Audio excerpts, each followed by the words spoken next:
I guess you wrestled Chris Jericho too back around this time. Yeah, in ECW I did. I think once or twice. I think I broke his nose one time. I think I did.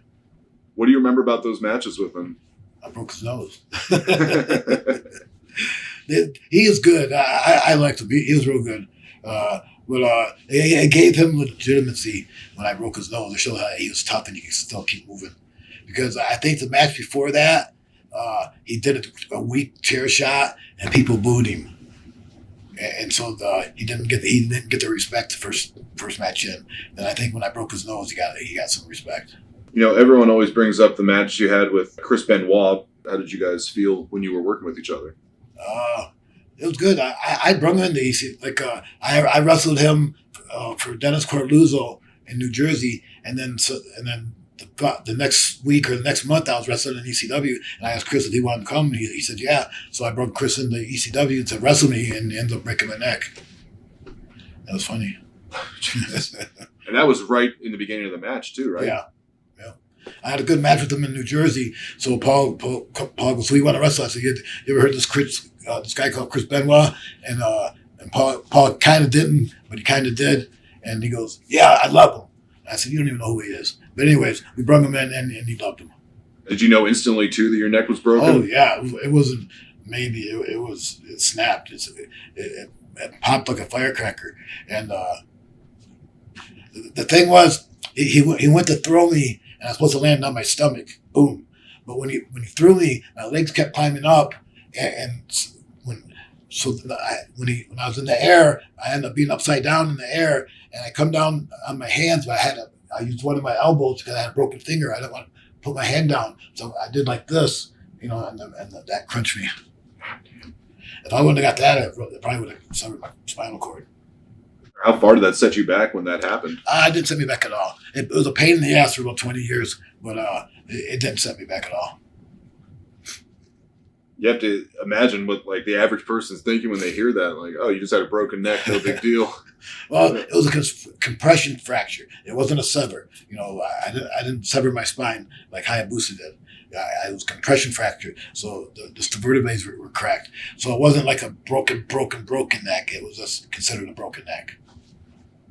But you were able to bounce back from that. Yeah, I ended up having 2 weeks off, not because I had 2 weeks off, and I did 5 weeks in Japan right after that. The first few weeks, I wore a neck brace in the ring.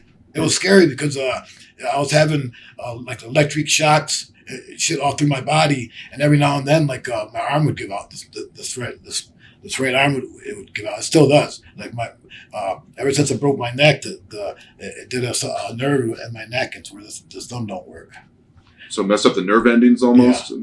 I thought I was going to have a little arm like Paul Orndorff. Remember he said that little arm? Yeah. But luckily I didn't. They're both little.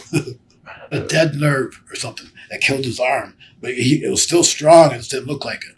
He beat up Van Vader with that arm. With the weak arm, yeah. Right? Yeah. God. Yeah, I remember because the other arm still was really big. Perfect, yeah. Were you guys close, you and Paul Orndorff at all? No. He actually called me my first time in WCW. He called and I talked to him about my travel.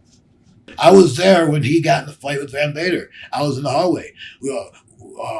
Kevin Sullivan and Jimmy Hart come scurrying out of this room, and Orndorff jets into a room with Vader already in there, and all of a sudden you hear boom, boom, boom, boom, boom, boom, bam, boom, boom, boom, and Paul Orndorff come walking out. Yeah. So I didn't see it, but I heard it.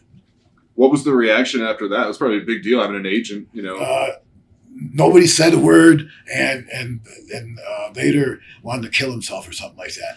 I heard that because something crazy. Vader was pretty sad about it. Because a guy his size, he didn't think he would lose to. No, and they said that he was Paul Orndorff was an agent, and he had flip flops on, and he did have flip flops. I remember he didn't have shoes on. Well, how is he an agent and he didn't have shoes on? Because back then you could do that. And still, with flip flops, you can't even have the grounding. And he's still punching. He's a tough son of a bitch. Jesus. I was supposed to wrestle Van Vader before we died. That was the match we were getting ready for, and he ended up dying like a month or so before we did it. Had you talked to Vader before that? Yeah, he wanted to try to squeeze too much money out of it. I just wanted to have a match. he was saying like how we could, squeeze more money out of it, and I understand what he's not. And I was going to do it with him, but I said I don't like squeezing. If I make an agreement, I stick to it. Yeah, you weren't trying to milk them at the last minute and hold them up for money. He kind of wanted to squeeze them. If we both refuse to wrestle, they got to pay us. Yeah, well, I already made an agreement. But anyways, he kind of wanted me to do a thing like that. And I was kind of going to do it out of disrespect to him, not because I think it was right. I wanted to wrestle him back when he was in WWF. I always liked his work. I always knew I could have a good match with him. He's like, he's the type of guy I like to wrestle, like Brock Lesnar is. He does stuff that I don't do.